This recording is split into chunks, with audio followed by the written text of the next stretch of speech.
Olá, olá! Saudações! Sejam bem-vindos a mais uma edição do Boa Tarde Produtor, aqui na sua Rio Verde FM 100,9, a Rádio do Agro. Segunda-feira, 31 de março, e temos uma semana inteira pela frente. O mês está se findando agora, mas temos todo um mês novo a chegar aí, com muita informação, com muito conteúdo. É destaque no Brasil e no mundo, no agronegócio, você vê aqui no Boa Tarde Produtor. Nesta edição, vamos falar sobre abelhas e soja, uma parceria natural para produtividade e sustentabilidade.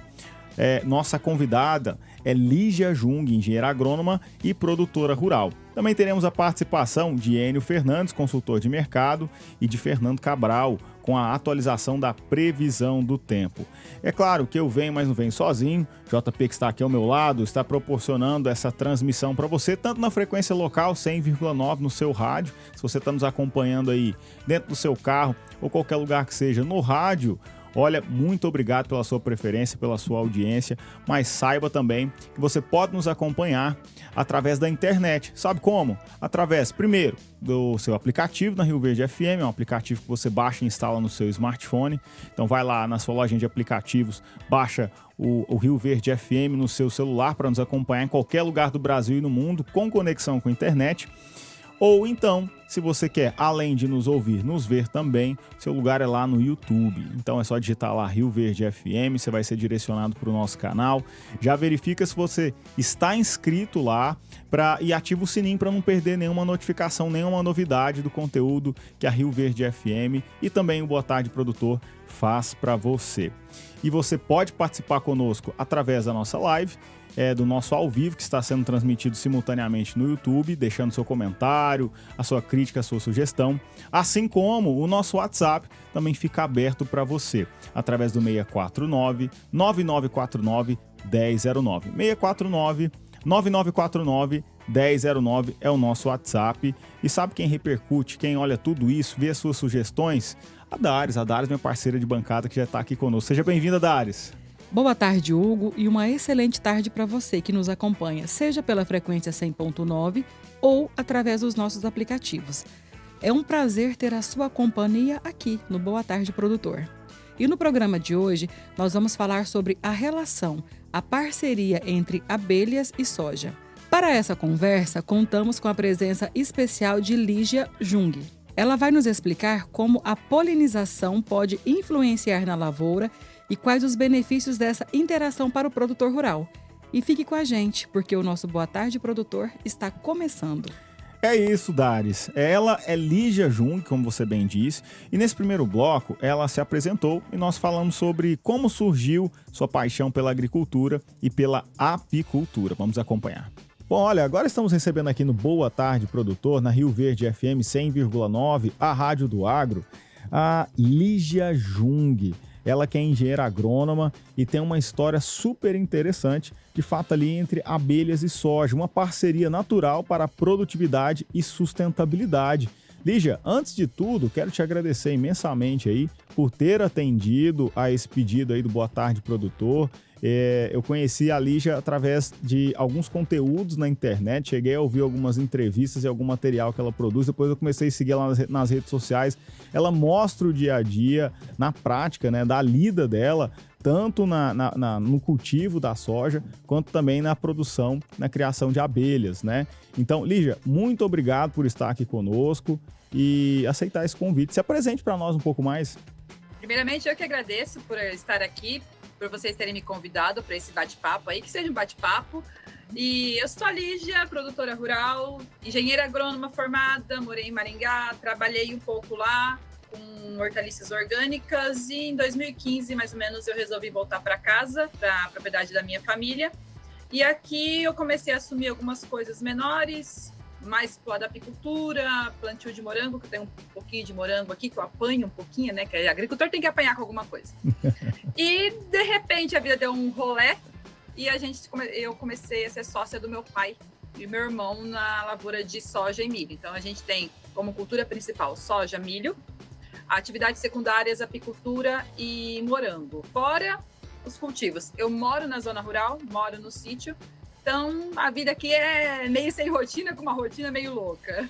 Ô Lígia, e eu me encantei até pela sua história inicial, antes mesmo de você assumir a propriedade, assumir essa questão na linha de frente aí no cultivo da soja e na criação de abelhas, né? Como que foi essa transição das antigas gerações até chegar até onde você se encontra hoje? Então, a propriedade aqui foi adquirida em 48, é a propriedade que eu moro até hoje. Meu avô comprou aqui, norte do Paraná, ainda era tudo literalmente mato, né? Não tinha nada além disso. E começaram a criar a vida aqui. Aquela época, 48, década de 50, não sabia o que era dinheiro, isso aí não existia. E meio que a sucessão acontecia, era quase que uma obrigação, né? Os pais tinham filhos para os filhos trabalharem na roça também e ajudarem, que tudo era muito manual. E aqui foi criada, meu pai tem uma paixão por essa propriedade, assim como meu tio também tinha, que ele já é falecido, infelizmente. E meus pais nunca mostraram, como que eu posso dizer, que o campo não dá retorno. Que eu sou de uma fase que eu escutava muitos pais dos meus amigos dizerem: eu não quero que meu filho seja agricultor porque é muito sofrido, porque é muito sujo, você carrega muito peso, era uma vida muito sofrida. E o meu pai sempre foi da linha contrária, que ele aprendeu com meu avô. Olha, aqui é sofrido, mas aqui você não passa fome. Eu acho que meu avô, como ele veio de guerra na Europa, ele passou fome, ele passou muitas necessidades. Então, esse era o grande questão dele. E nisso a propriedade foi tendo um pouco de tudo. A apicultura entrou, a gente está fazendo as contas, mais ou menos na década de 50, para ter o açúcar na família. Porque aqui o açúcar era muito caro para comprar, não se tinha como. Então começou a entrar a apicultura ali para ter o açúcar. Então até mais ou menos início da década de 80 foi mais ou menos para isso. Era uma apicultura mais tradicional para ter o açúcar. E assim foi seguindo. Fomos seguindo a vida, trabalhando. Meu pai nunca quis sair daqui, não gosta de cidade. Eu saí para estudar e lá fora eu vi que aquilo que eu escutava dizendo que lá fora era muito melhor que o campo não era tão real assim. Quando você começa a pesar na balança, aí eu resolvi voltar para o campo e aqui eu me reencontrei. Aqui eu encontrei no meu caminho, sei que aqui é meu lugar e eu adoro isso aqui. Por mais tem hora que o negócio é pegado, é meio louco, mas eu adoro isso aqui. Pois é, e além da produção de soja, de abelhas, vocês ainda arrumaram um negócio de morango. Tem morango aí na propriedade também? Como que foi essa integração? Essa daí fui a louca aqui. Eu trabalhei com agricultura orgânica aqui na região de Maringá e eu me apaixonei pelo cultivo do morango, suspenso. Aí, em 2015, quando eu voltei para casa, eu voltei assim, eu tava bem ruim de saúde, minha saúde tava bem ruim, psicológico tava bem afetado, e eu falei, me dá um cantinho, que eu vi que morango não precisava de uma área muito grande. Falei, me dá um cantinho aí, alguns metros quadrados, para mim fazer uma estufinha de morango e ter uma pequena fonte de renda, pelo menos até eu me ajeitar na minha vida, saber para caminho que eu ia. Aí eu montei essa estufa de morango. Isso foi em março de 2015. E em julho a vida tomou outros rumos aqui na propriedade. E em novembro eu descobri que eu ia ser sócia do meu pai no soja e no milho. Então, assim, foi uma coisa que eu trouxe para cá para ser a minha fonte de renda quando eu saí do meu serviço em Maringá. Mas, cara, morango eu apanho, viu? Se tem um que apanha, é morango. Aqui é muito quente. E o morango tem todas as suas particularidades, né? É toda uma questão mais artesanal. Me corrija se eu estiver errado, né? Mas é uma atenção a mais que você tem que ter para que você tenha um cultivo de qualidade, uma fruta de qualidade, né? Para que você possa comercializar isso. É isso mesmo? Faz sentido? Faz todo sentido. Ele é uma planta resistente, mas ao mesmo tempo melindrosa. A planta em si, ela é muito resistente a pancadas de inseto, pragas, calor. Só que os frutos e flores, cara, mudou o clima, aborta tudo. Perde tudo. Então, assim, e ela é mais a temperatura fresca para fria. E aqui tá mais de quente para inferno. Então, o negócio tá complicado. Muito bem, eu quero compartilhar com você uma descoberta financeira que vai revolucionar a maneira como você lida com o seu dinheiro. O Sicoob Crédito Rural é uma cooperativa de crédito onde você é o dono. E a diferença, gente, é evidente. Taxas mais baixas, além do horário de atendimento, que começa mais cedo, a partir das 8 da manhã. Mas o que realmente torna o Sicoob Crédito Rural especial é o espírito cooperativo. Você não é apenas um número, é parte de uma comunidade que se preocupa com o seu sucesso financeiro. O Sicoob Cred Rural é a escolha inteligente para quem valoriza o seu dinheiro e a sua comunidade. Olha, o programa Boa Tarde Produtor vai para um rápido intervalo comercial e daqui a pouco a gente está de volta para dar continuidade ao nosso assunto. Não saia daí. Estamos de volta para mais um bloco do Boa Tarde Produtor. Abelhas e soja, a parceria natural que impulsiona a produtividade e sustentabilidade. Estamos batendo um papo aqui muito especial com a engenheira agrônoma Lígia Jung. Hugo, a Lígia falou sobre sua paixão por abelhas e como tudo começou com a família dela. Nos fale mais sobre este bate-papo entre vocês. Foi um bate-papo muito interessante, Dário. Nós conversamos sobre a atração das abelhas pela florada da soja e seu impacto na produtividade, além da qualidade e mercado do mel de soja. Discutimos também sustentabilidade, manejo, por fim, falamos sobre agricultura regenerativa e biodiversidade, reforçando a importância das abelhas para o ecossistema e a produção agrícola. Ô Lígia, eu quero explorar mais com você a questão das abelhas. Uma curiosidade minha, até pra gente ir evoluindo o papo, né? Uhum. Você disse que lá em 48 iniciou essa apicultura na família de vocês, no sítio de vocês, mais ou menos, né? Isso, um pouco E foi passando ali de geração em geração. Essas abelhas que estão com você, obviamente, não é as mesmas da década de 50, mas seguiu ali essa linhagem dessas abelhas ou não tem nada a ver?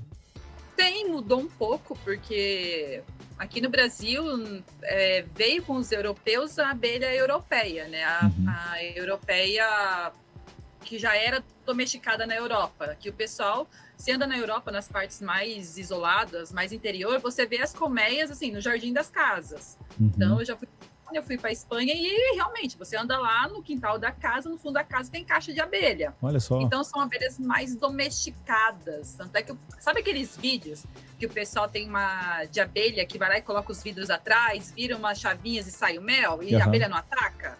É essa abelha. Vai fazer isso aqui no Brasil para você ver se isso acontece. Ela é agressiva, aqui no Brasil é agressiva, né?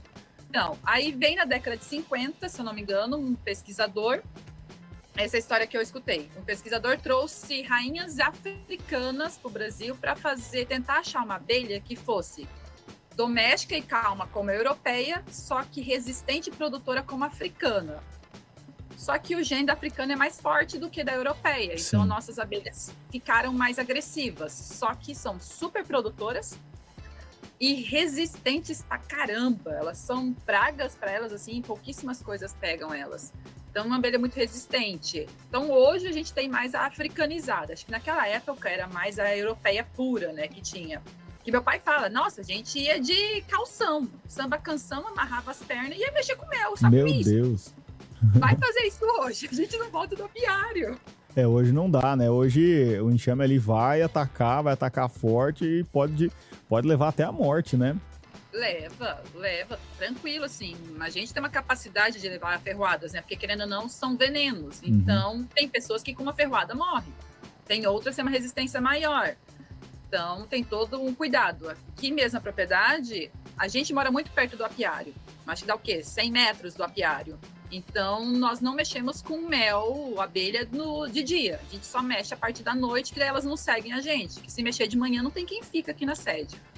Inclusive, a minha esposa é uma dessas que se tomar uma picada, ela vai dessa para uma melhor, né? Porque ela é alérgica, então fecha ali toda a questão da respiração dela e ela já não consegue fazer mais nada. Então a gente tem todo um cuidado com relação a isso. Agora, vários anos, né? Desde a década de 50 mexendo com isso aproximadamente, né? Você viu que houve alguma mudança em relação a técnicas de produção, a técnicas de manejo com relação à apicultura? Mudou muita coisa, mudou drasticamente do que era lá atrás? Houve uma leve mudança? Como é que foi isso aí ao longo dos anos? Qualquer coisa da área da agricultura houve muita mudança e a apicultura não foge disso também. Então, lá atrás, o que se sabia era caixote. Era caixote, 4 tábuas, um fundo, uma tampa e um buraco na frente para as abelhas entrarem e saírem. Então, você abria aquele caixote, tirava os favos da lateral, que geralmente eram os favos que tinham mais mel e menos filhotes. Você tentava recolher aquele favos que tinha bastante mel, vinha filhote para casa, era um bolo. Aí você tinha que chegar em casa, fazer toda a limpeza, porque filhote não pode espremer. Se você espremer no mel, você estraga o mel. Então, você tinha que fazer todo o descarte desse favo com filhote, jogar fora. Então, era aquela bagunça generalizada. Hoje, você tem caixas padrão.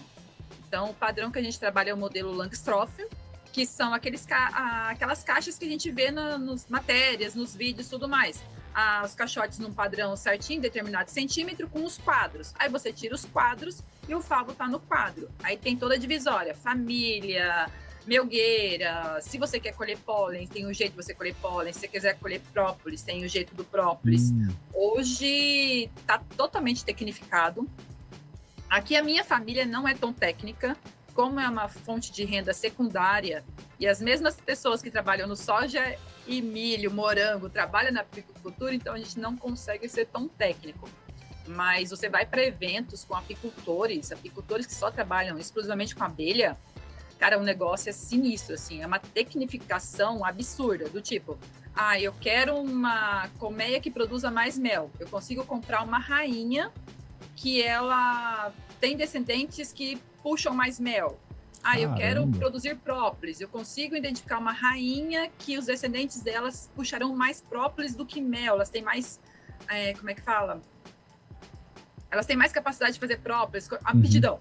Elas têm mais aptidão para própolis do que para mel. Então, o nível assim, de tecnificação é bem grande.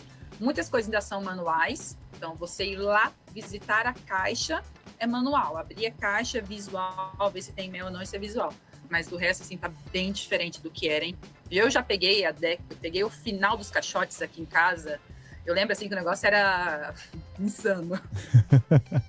Então, existe um estudo genético também por parte das abelhas ali para melhoramento genético, para mais produção de determinado insumo ou não, né, determinada matéria-prima, se é o mel, se é o própolis. Existe, então, de fato, esse direcionamento. Consegue sim. Já existem alguns, sim, você não consegue fazer 100% para isso, mas você consegue já fazer a capacidade melhorar a capacidade dela ou levar mais para esses lados. Mas assim, a média brasileira, se pegar no geral, hoje, produção de mel por caixa é 19 quilos. A média de apicultores profissionais é 50 para cima, assim, de 50 a 80 quilos de mel por ano numa colmeia bem manejada, com alimentação de inverno, alimentação entre floradas. Já se sabe quais são as melhores rações, se é ração seca, ração pasta ou líquida.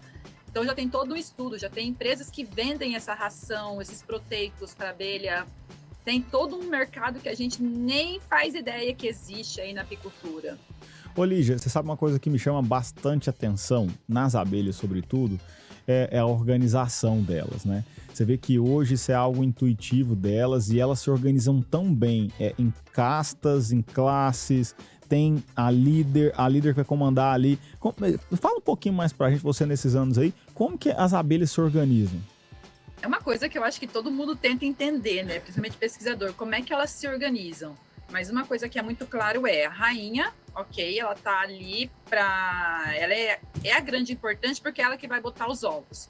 A única diferença entre a rainha e a operária são fêmeas e que elas foram criadas na época de larva em cápsulas diferentes. Não é cápsulas, é outro nome para falar isso. As operárias são criadas nos favos, esses favos que a gente conhece, que a gente consome, e as rainhas em realeiras, que são potes muito maiores e elas só se alimentam de geleia real. Então, a única diferença da rainha é que, por causa dessa realeira maior, ela desenvolveu o sistema reprodutor dela, e as operárias não. Então, essa é a diferença. A rainha vai viver a vida inteira colocando ovos para não morrer o enxame. Isso aí pode levar aí de 4 a 7 anos, mais ou menos, até 7. 7 já se não recomenda mais, porque ela já está muito fraca. E as operárias é muito bacana. A partir do momento que elas nascem, elas já têm um trabalho dentro da colmeia. E conforme elas vão ficando mais velhas, esse trabalho vai mudando. Então, no começo, elas estão com limpeza de favos, em que já teve crias, tirar ali as casquinhas. Depois vai indo para alimentação dessas ninfas, limpeza da colmeia, vai indo. E conforme mais velha, o último estágio é campeira, que ela vai para campo para coletar o pólen e néctar para trazer para a colmeia. E é até interessante porque ela já meio que é intuitivo dela, né? Já que elas estão perto de morrer ali do seu período de vida, então elas já ficam pro campo. Se for morrer, elas já estão fora da caixa. Não vai dar trabalho para as outras carregarem ela para fora. Caramba, olha só então, que nível. É muito bacana. E os zangões são os óvulos não fecundados da rainha.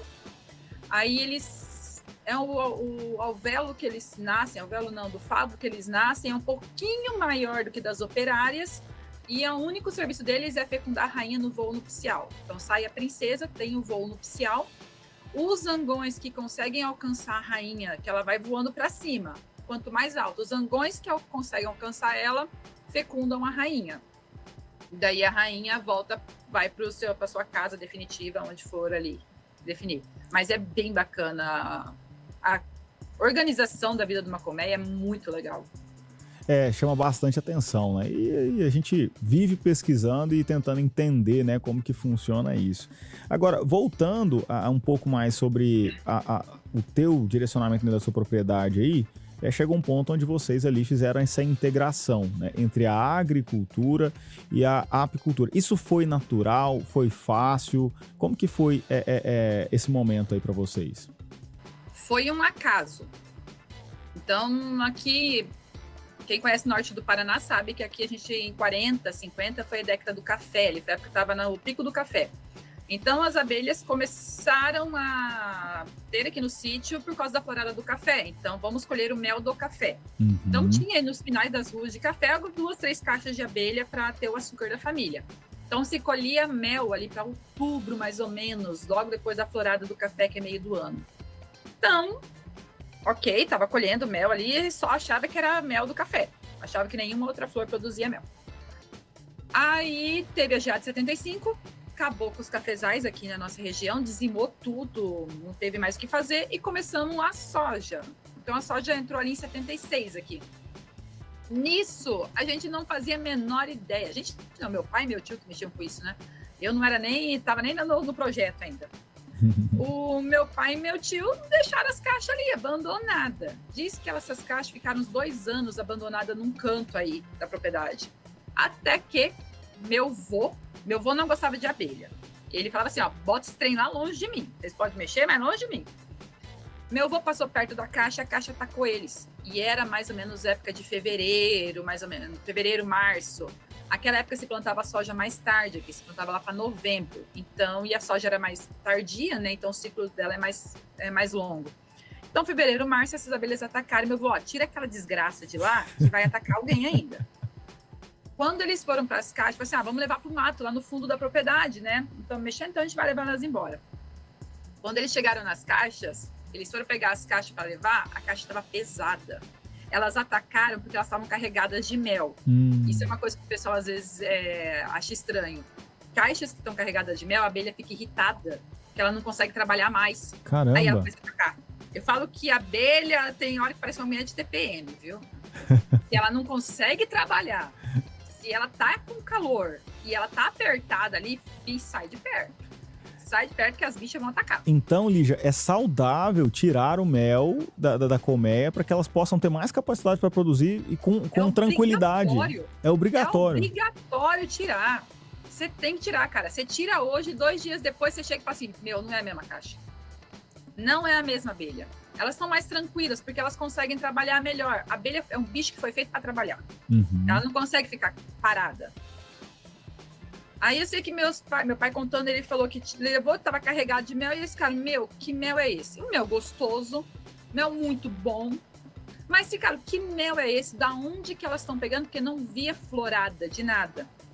Aí naquela época não tinha herbicida, né? Era no enxadox, na tal da enxada. E disse que teve um dia que eles estavam fazendo a capina na soja, tava com flor, e eles carpindo, dali a pouco eles viram a abelha sentando na flor da soja. Aí eles falaram, olha aqui de onde está vindo o mel, da flor da soja. Então foi um acaso. A partir disso, eles começaram a tomar cuidados aqui na propriedade para que na época da florada da soja, se fosse feito algum inseticida, algum tratamento químico, não atacasse as abelhas, não desse problema nas abelhas. Então, mas foi uma coisa assim muito natural, muito acaso do destino, não teve nenhum estudo, foi muito observando, vendo o que acontecia e, bom, se isso aqui pode fazer mal, então eu não vou fazer desse jeito, eu vou fazer do outro.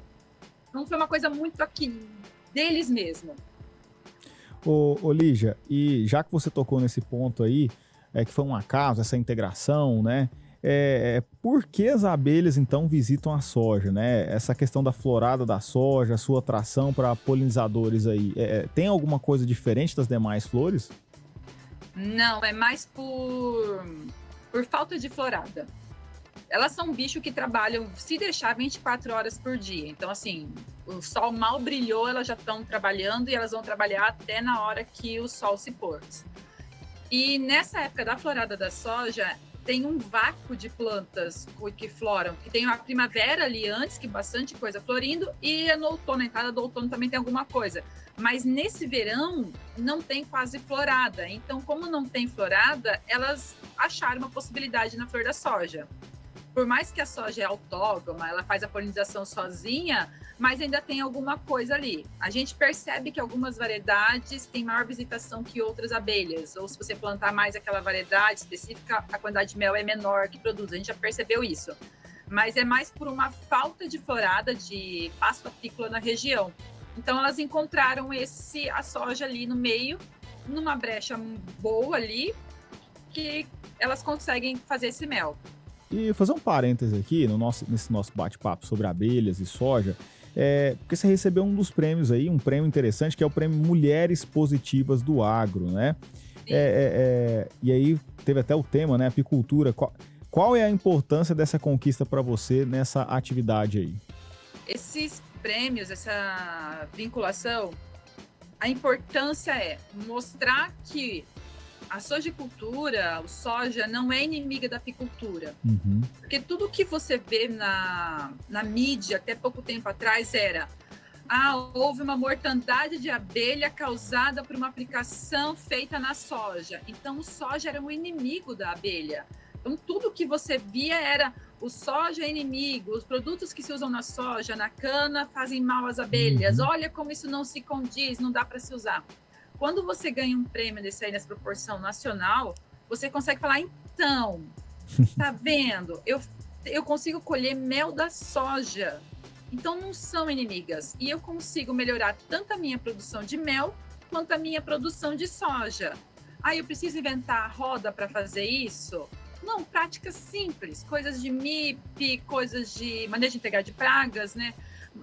Boas práticas de aplicação de defensivos, eu consigo ter os dois no mesmo lugar e os dois se ajudam. Então, a parte da sustentabilidade fica muito grande nisso. Então, a importância é você conseguir enviar esse tema para mais e mais pessoas, para acabar com esse estigma de que a soja mata abelha. Porque chegava nisso, produtor de soja é matador de abelha. Ainda mais que cada colmeia tem em torno de 50 mil abelhas, as matérias acabam fazendo assim, matou 10 colmeias. Eles não colocam matou 10 colmeias. É 10 vezes 50 mil. Matou 500 mil abelhas. Matou 500 mil de abelhas. Então, eles fazem um negócio muito grande. Então, a gente consegue mostrar que, cara, não é bem assim. Então, esses prêmios que ganham, essas visibilidades, até esse programa mesmo, é para mostrar um pouquinho que, dá para fazer os dois juntos. Sim, de fato, né, Lígia, tem até alguns estudos, né, e aí podemos citar até inclusive a Embrapa, né, que tem estudado muito sobre essa questão, que a polinização pode aumentar a produtividade de soja, né, assim também como essas floradas da soja pode aumentar a produtividade do mel da abelha, né. Então, de fato, isso a gente pode afirmar que é uma realidade? É uma realidade, a gente percebe isso. No mel é gritante, para nós aqui é bem gritante. Esse estudo da Embrapa foi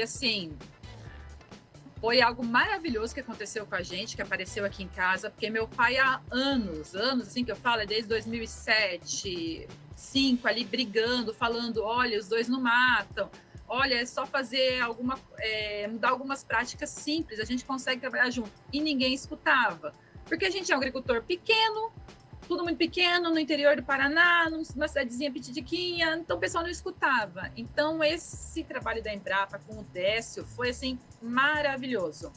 A gente já observava na prática que a época nossa de colher mel é novembro e dezembro, que é florada da soja. Se eu tiver com as caixas bem manejadas, conseguir fazer um bom inverno, vir com elas com uma qualidade muito boa, Em ali 30 dias, que é a florada da soja, 30 a 40 dias, que hoje são sojas indeterminadas, que florem por mais tempo, eu consigo fazer até 3 colheitas de mel na mesma colmeia, que gera aí quase 50 quilos de mel. E na soja a gente começou a perceber que, em anos bons, eu tô com 2 anos de seca aí que tá me afetando a soja, mas em anos bons, a soja ao redor dos apiários tem mais soja. A máquina fica mais pesada, você percebe ali que tem mais peso, você tem que dar uma diminuída ali. Então você percebe na colheita que ele tem mais soja. E a Embrapa veio para coroar isso, falando, olha, realmente aquilo que a gente ouvia falar, que alguma coisa aqui que a gente observava, que até a gente perguntou pro Décio, como é que começou essa pesquisa dentro da Embrapa? Eles, eu sou da área de insetos, e a gente ia para o campo e achava abelha no meio da soja, só que a gente nunca fez essa ideia. De repente eu falei assim, mas por que a abelha está no meio da soja? Sendo que dizem que os dois se matam. Um não gosta do outro. Aí começaram a ver, começaram a pegar umas conversas de agricultores e apicultores falando que dava certo e falaram, vamos testar. E foi aí que deu, que é de 10% a até 20% aí de aumento de produção, Caramba. dependendo da produção das abelhas e do ano também. Então, a produção de soja, assim, aumenta muito, e de mel, cara, para nós é surpreendente, sim. Dentre 40 dias, você tirar 3 milgueiras carregadas ou até mais de mel é absurdo.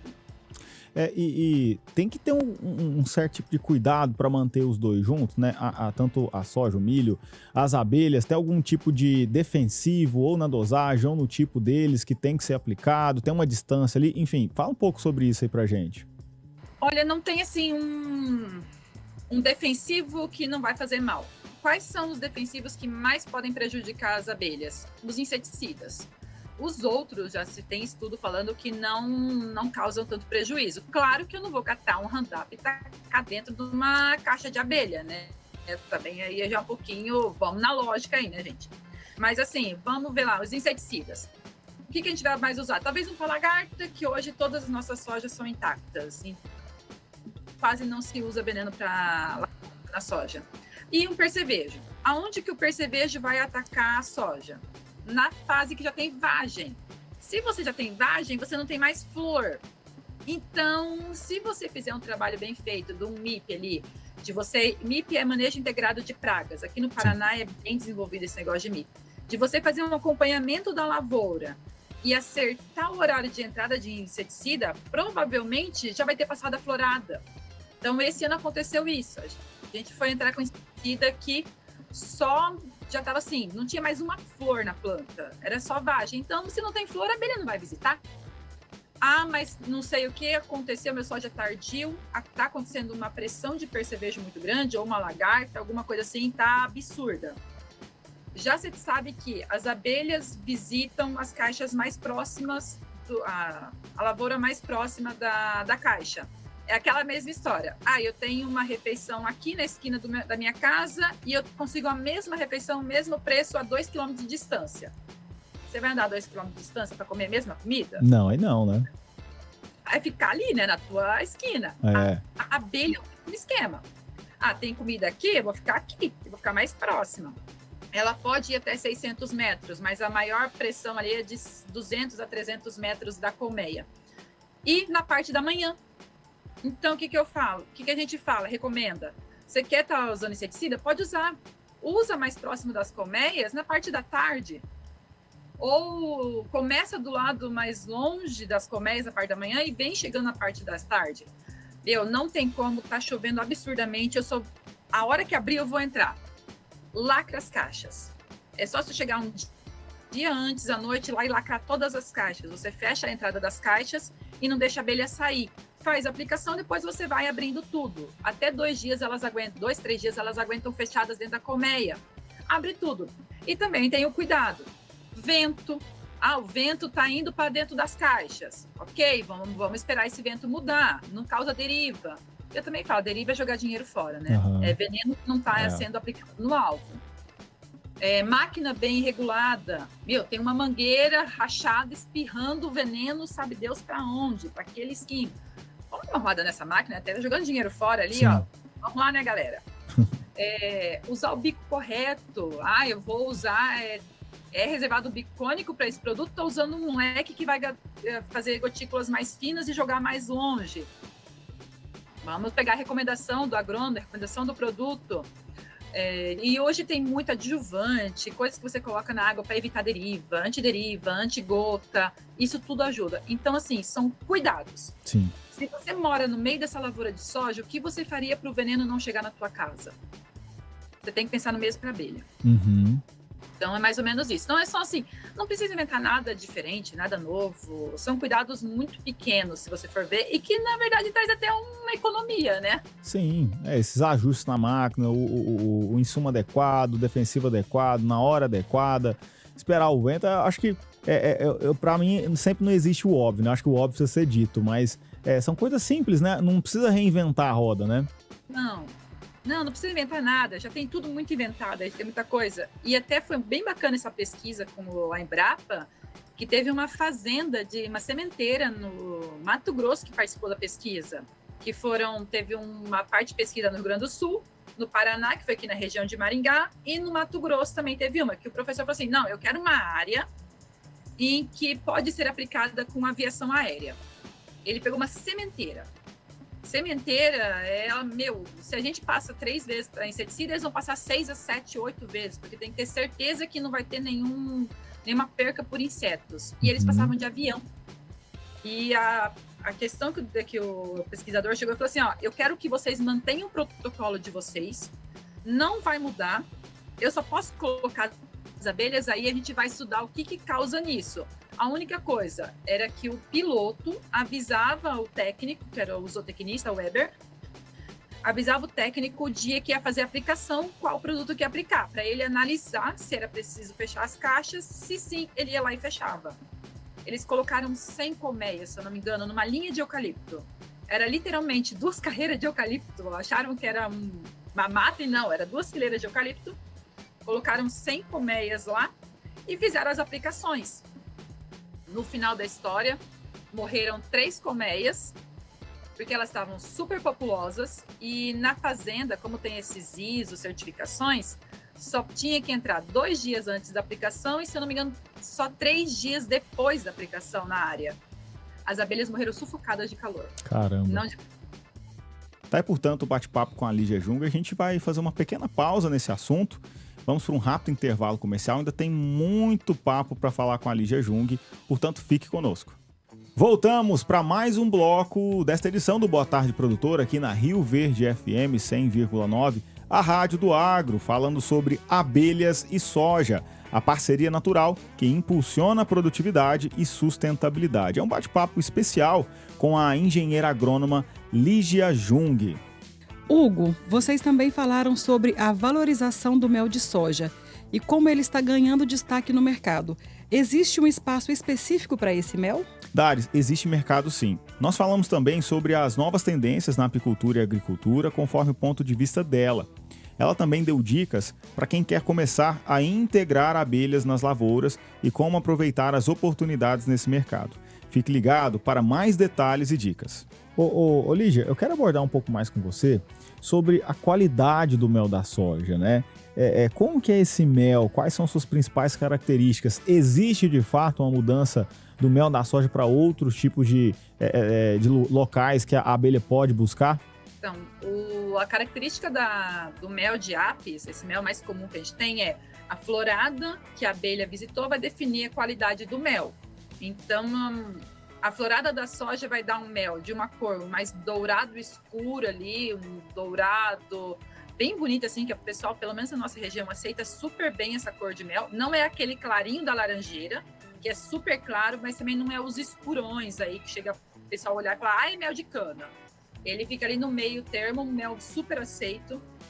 E uma coisa que a gente gosta muito dele é que ele é difícil de cristalizar. A gente tem aqui, querendo ou não, tá calor, mas a gente tem um inverno, então o mel dá de cristalizar. Então, esse mel da soja, ele cristaliza de uma forma mais lenta, ou até precisando de mais frio. E o sabor dele é um sabor suave. Ele é um mel que você não coloca na boca e desce rasgando. Tem gente que fala assim, nossa, eu comi um mel que desceu rasgando a garganta. Não, ele é um mel bem gostoso, bem suave. Ele não é aquele mel gritante. Você fala, nossa, tô provando mel aqui, tô sentindo um gosto de alguma coisa, que nem... Eu provei uma vez o mel da florada da castanha. Eu sentia gosto de óleo no mel. No final lá eu senti aquele gosto de óleo muito intenso. Ele não é um mel intenso, ele é um mel muito suave, é um mel muito gostoso. E é muito bem aceito pelo público consumidor. E já tem gente que pergunta, mas o veneno que se usa na soja não vai contaminar o mel? Quando a gente começou com essa história de agroindústria de mel mais certinha, mais bonitinha, ali nos anos 2002, 2003, foi feita uma análise desse mel no laboratório aqui do estado do Paraná e não detectou nada. Aí é outra coisa bacana dessa pesquisa da Embrapa que eles observaram. Quando se tem uma aplicação de inseticida, qualquer agroquímico, as abelhas, elas chegam na planta, tá a planta aqui. Elas chegam nessa planta, elas sobrevoam por cima, verificam, elas não chegam já descendo, elas verificam se está certo, se elas podem entrar. Acontece alguma coisa que impede elas de descer naquele soja que está com inseticida ou algum outro agroquímico. E querendo ou não, assim, 2, 3 dias, esse veneno não está mais ali na planta. E aquela flor, ela só dura um dia. E a abelha, ela desce exatamente só na flor. Ela não fica andando na folha da soja, no talo, em qualquer lugar. Ela vai só na flor. Ela pousa na flor e vai embora. Ela pousa na outra flor e vai embora. Então, não há. Olha que legal, mais uma vez reforçando a inteligência e fica aí essa incógnita, né? Como as abelhas são tão inteligentes assim nesse processo de evolução dela, né? Lígia, eu quero abordar contigo agora. Você falou que esse mel específico, ele tem boa aceitação no mercado. Mas existe um mercado que é específico, que exige somente esse tipo de mel? Ou não existe isso? Não existe isso. Até alguns anos atrás, se eu falasse que o mel era de soja, eu não vendia. Porque o povo ia... Nossa, é transgênico. Ai, que é isso. Ai, que é aquilo. Ia fazer todo aquele negócio de soja. Então, não tinha esse mercado, essa procura do mel da soja.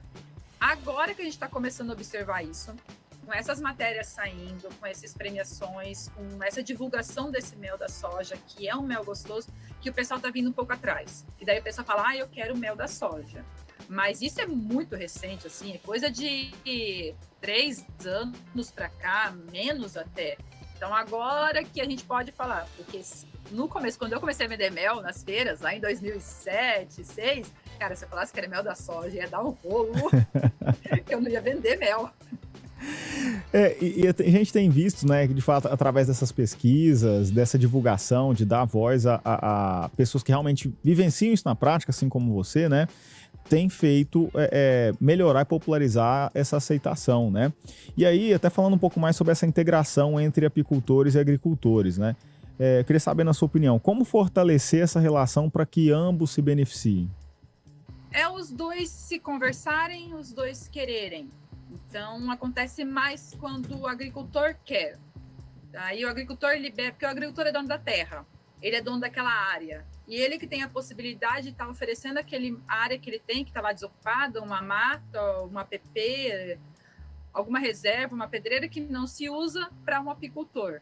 Então, ele chegar para o cara do apicultor e falar assim, eu tenho uma área ali que eu não estou usando, que não vai me prejudicar também, que não pode ser tão próximo à casa, à sede, também não pode ter próximo, talvez, animais, né?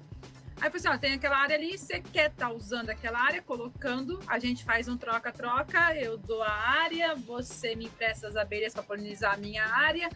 Então, tem esse ganha-ganha dos dois, porque vai ganhar o apicultor, que ele vai ter uma área para estar colocando as abelhas, e o mel que ele vai estar tirando ali, o mel, própolis, pólen, que ele quiser colher naquela região. E o agricultor vai estar ganhando com a polinização dessas abelhas. E vai estar aumentando a produção dele, tanto de soja como de alguma outra cultura que ele tem ali que precisa da polinização. O milho não se vê muita diferença aí, apesar que tem algumas coisas estudando para ver se a visita das abelhas nos campos de milho tem algum ganho, mas ainda não se chegaram a uma conclusão. Mas em fruticultura e soja, isso daí já consegue, várias outras culturas já tem toda uma parceria falando, tem diferença sim, vale a pena. Eu achei muito bacana esse ano que eu conheci um agricultor no Mato Grosso, que ele fez isso, essa conversa com o apicultor, então ele tem na área dele, da fazenda, o apicultor. E ele tem uma troca de mel ali também. Ele tá pegando esse mel e falando assim, eu faço as coisas tão certinho aqui, que eu consigo tirar mel, que o cara consegue tirar mel. Então, o agroquímico não está atacando as abelhas, não está atacando a mata, e ele ganha até um selo de sustentabilidade por causa disso. Olha aí. Então, olha que marketing que ele está fazendo. É uma baita reciprocidade, né? Uma relação aí de reciprocidade. E falando dessa questão de sustentabilidade, né? Falar um pouco mais sobre essa questão da agricultura regenerativa e de biodiversidade, né? Eu queria entender e ver do teu ponto de vista aí, Lígia, como a presença das abelhas impacta todo o ecossistema da lavoura. Se você coloca a apicultura junto, você está cuidando mais, porque eu preciso cuidar para que o inseticida não chegue no apiário, que qualquer outro agroquímico não chegue no apiário. Então, não vai só não chegar no apiário, mas toda a gama de insetos e biologia ali que está naquela área, naquela região, eu vou estar tomando mais cuidado. Então, vai ter uma maior quantidade de insetos predadores, de animais, vespas, qualquer outra coisa que você vai estar cuidando. Não estou cuidando só da abelha, tem todo um microclima, uma microflora ali de animais, mas que você também vai estar cuidando. Eu vou fazer o MIP melhor, eu vou pensar um pouco mais. Será que eu vou estar entrando? Você pode estar entrando com biológico, ajudando com os biológicos ali, cuidando daquela área. Se você fizer menos entrada de químicos na tua área, você vai ter mais inimigos naturais, atacando aqueles insetos que para você não é benéfico, que faz mal para a soja. Então você está cuidando de todo um ecossistema ali junto. E já ouvi muitos agricultores falando que quem faz o MIP certinho na caderneta, de estar visitando todo dia, contando, usando aquela tabela da Embrapa de que 2 percebejos por metro quadrado, aí que você entra tem entrada, a quantidade de esfolha para você estar entrando com inseticida, que eles acabam passando a safra inteira de soja sem fazer aplicação nenhuma de inseticida, porque eles falam, não, chegou num ponto que na hora que eu vejo que está no ponto para entrar, tem tanto inimigo natural na área que não é preciso. Os próprios inimigos controlam. Então, acaba tendo um ajudando o outro até nisso, que você acaba tendo mais consciência e não só entrar por entrar. Aquela receita de bolo, eu sou bem contra a receita de bolo, que deu tantos dias, tem que fazer a primeira aplicação, deu mais 10 dias, tem que fazer a segunda, deu mais 10 dias, tem que fazer a terceira e assim vai indo. Então, eu sou meio contra essa receita de bolo, que você acaba prejudicando tanto a tua área quanto o teu bolso. Porque é maior custo, é maior entrada de máquina, é maior tempo de máquina e você tem que comprar produto, né? Sim. E assim você consegue ajudar tudo aí. E aqui agora a gente já está caminhando para a reta final do nosso bate-papo, tá, Lígia?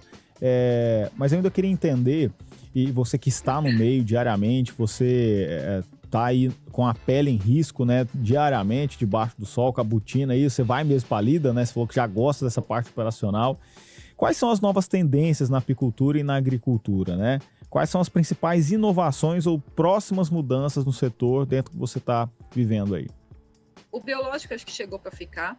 Acho que isso aí ninguém mais tira, assim, até com agricultores bem turrões aí, que não acreditavam. Você vê que está conseguindo amolecer os corações aí. Eu tenho um em casa desse que não acreditava nem um pouco. Então, acho que biológico é uma coisa que só tem a tendência a crescer. E a gente vê muita diferença e isso vai ajudar muito, né, toda nessa parte de ecossistema, essa parte de sustentabilidade. Eu acho que uma coisa muito pesada que vai pegar a gente é essa parte de sustentabilidade. A gente mostrar cada vez mais que nós cuidamos. A gente já cuida, eu acho que a gente tem que mostrar. Tem que mostrar para as pessoas que nós cuidamos do meio ambiente e tudo mais. Na apicultura, acho que é cada vez mais necessário essa interação, agricultura, apicultura, para os dois ganharem. Tem muita coisa nova chegando aí na área da apicultura, tem muita coisa ainda para se conhecer. Abelhas é um bichinho absurdamente insano, assim, não só na apicultura que a gente conhece de apis, mas também na meliponicultura e o que dá para ser usado das nossas abelhas nativas. A apis não é nativa nossa, ela veio para cá, mas nós temos aí centenas de espécies de abelhas nativas aqui mesmo e que fazem uma polinização que a gente não conhece. Tanto que quando vai a campo com o Weber mesmo, que é o zootecnista especialista em abelha, ele vê tantas outras espécies de abelhas solitárias que fala, tá aqui. Se ela tá ali é porque ela tá se beneficiando daquele lugar. Então, essa interação aí, acho que da biologia e dos cuidados do ambiente, acho que vai ser uma coisa que vai ficar muito pesado aí para os próximos anos, até com essa coisa de importação, exportação, ter certificado, todas essas áreas, eu acho que é o que mais vai pegar aí.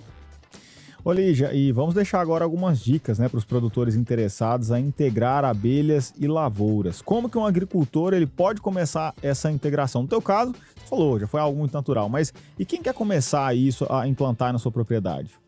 Aí o agricultor vai ter que pensar se ele quer ser o apicultor ou ele demandar isso daí, ou se ele quer um terceiro, fazer uma parceria com outro apicultor. Acho que de começo, assim, se ele tipo, eu quero deixar um parceiro, procure na sua região, toda região tem sempre um apicultor aí, alguém querendo, comece a conversar com essa pessoa, ver se ele quer uma área, se ele precisa, se ele tem perspectiva de aumentar a quantidade de abelhas, de caixas e tudo mais, e começar a fazer parceria. Não comece com parceria já, tipo, eu vou liberar para colocar 200 caixas. Não, começa pouco, vai testando, vai ver se isso aí vai te trazer prejuízo ou lucro. Mais prejuízo, às vezes, né? Que as pessoas têm um pouco de medo da abelha porque ela é agressiva. Sim, ela é agressiva, é só respeitar ela. É só respeitar, é só não querer catar o trator e enfiar em cima da caixa, como eu já vi a gente fazendo isso, só pra ver a bicha ficar brava. Caramba. Então, respeita ali. A abelha quer respeito. Então, começa ali testando. Coloca umas 10 caixas, vamos ver como é que vai ser. Depois a gente vê se aumenta. Vamos testar isso. A gente já fez aqui na nossa região, com alguns vizinhos nossos. No final, como era muito próximo às casas, a gente optou por tirar as abelhas, que poderiam causar depois um ataque meio violento. Então, a gente optou por tirar, até por segurança. Aí foi questão de segurança, não de produção, porque a gente colhia bem mel, mas por segurança a gente retirou. E agora, se você quer começar, o leque é gigante, as possibilidades são enormes, mas é aquele negócio. Comece de pouco. Comece ali com 1, 2, 5 caixas, vai vendo como é que é. Querendo ou não, toda atividade que você vai começar tem um custo, não é barato. Por mais que assim, ela é super rentável, ela se paga muito rápido, mas é um caminho bem sem volta, viu? Vários que eu já vi começaram não conseguiram sair depois. É meio que viciante, né, Lígia? Viciante. Você começa a ver as abelhas, você fica com raiva delas de vez em quando, que elas atacam você, sabe que você tem que sair correndo, largando caixa. Mas, cara, quando você colhe aqueles quadros de mel, que você tira assim, lacradinho, coisa mais linda, um mel gostoso, saboroso, você fala assim, cara, foi daqui, foi de um trabalho feito aqui, é tão gratificante. Então, estuda, vê a possibilidade de colocar essas abelhas, verifica na região se já tem algum outro apicultor, conversa com esses apicultores e vai de pouco. Eu falo, sempre começa de pouco, não começa de muito não, que às vezes pode dar alguma coisa errada aí. Tem N questões que podem colocar, cada lugar tem a sua especificação, que nem eu vi, acho que no Pantanal, se não me engano, na região ali tem o tal do tatu canastra. As caixas de abelha tem que ficar 1,5 metro, 2 metros de altura para estar colocando as abelhas, senão o tatu come. Então, estuda a tua região, verifica o que tem aí, se possível, converse com outros apicultores. Legal. Por fim, Lígia, antes de agradecer o teu tempo, né, e principalmente novamente a abertura que você deu aqui pro Boa Tarde Produtor, se bem que ao longo da nossa entrevista a gente já falou bastante sobre isso, mas eu quero que você frise isso, por favor. Qual a mensagem você deixaria para os produtores que ainda não enxergam as abelhas como aliadas no aumento da produtividade? Cara, testa. As abelhas não fazem mal, elas fazem mel. E ela vai aumentar a tua produção de soja, ela vai aumentar a tua produção que está do lado. Testa isso, às vezes é um cuidado pequeno que você vai ter ali, uma olhada diferente para o teu campo, um jeito diferente de ver e você vai ter uma economia, você vai ter um ganho. Às vezes você vai na onda daqueles vendedores que está vendendo um produto fantasioso, milagroso, que fala produz 5 sacas a mais por hectare. Aí você vai lá, a abelha não vai te cobrar o serviço, ela já está ali na natureza e ela pode dar um aumento de até 10% ali na tua área, de graça. Olha isso. Então, assim, é uma coisa simples, às vezes é só a gente olhar com mais carinho, com mais cuidado. É aquela que eu já falei, se você não quer que o veneno chegue na tua casa, se você mora no campo, que nem eu moro aqui ao redor, é tudo lavoura ao redor, eu não quero que o veneno chegue aqui para não me contaminar. A abelha é a mesma coisa. O que eu vou fazer para o produto não chegar na abelha e contaminar ela e ela me trazer ganhos? Então é isso. Ela tá aí, é um serviço de graça praticamente e vai ganhar os dois, tanto o apicultor quanto o agricultor. Legal, Lígia. Olha, mais uma vez, muito obrigado aí por atender o nosso chamado. Mandei uma mensagem despretensiosa para a Lígia lá no Instagram dela. Ela foi e respondeu prontamente. Eu fiquei até surpreso lá. Não vai responder, não vai querer falar conosco. O que ela lá no Paraná vai querer falar com o pessoal aqui do Goiás, né?